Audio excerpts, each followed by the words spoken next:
আসসালামু আলাইকুম। আজকে আপনাদের দেখাবো স্যামসাংয়ের যে ডিজিটাল মেশিনগুলো আছে, ওয়াশিং মেশিন, সেইগুলো কিভাবে চালু করতে হয় এবং কাপড় কাচতে হয় সেগুলো আপনাদের দেখানোর চেষ্টা করব। দেখুন স্যামসাংয়ের ডিজিটাল ওয়াশিং মেশিন। এগুলো প্রথমে আপনারা কী করবেন, যে কারেন্টের যে সুইচটা আছে সুইচটা দেবেন। তারপরে এই দরজাটা খুলে এখানে কাপড় দেওয়ার ফাংশন, কাপড় দেওয়ার পরে যখন কাপড় দেন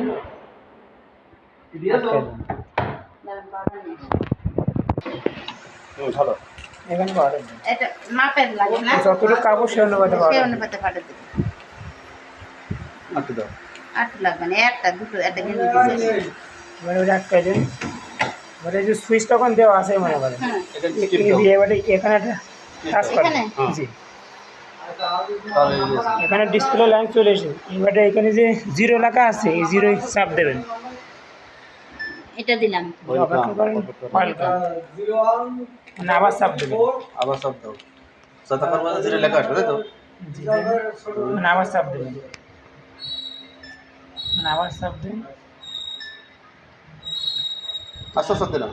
দেন এই দেখেন এখানে যে পুরো সিগন্যাল চলে এসেছে। এখন এখানে বিভিন্ন ফাংশন আছে, কটন আছে, এই ভলিউমটা ঘোরাবেন। কটন তুমি ঘুরে যে আপনি ঘোরান। এদিকে ঘুরাবো। জি জি, দেন কটনের পরে কটনের পরে এমনি কুইক ঘুরাবো। ওয়াশ আছে, কুইক কুইক ওয়াশ, ওয়াশ। যে আবার ঘোরান লাগবে। হ্যাঁ, সিকোস ওয়ার্কিং, আবার দাও। ই কটন। এই কটন ডেইলিটা আমি প্রতিদিন দেবো, বুঝেছেন? ডেইলি ওয়াশটা।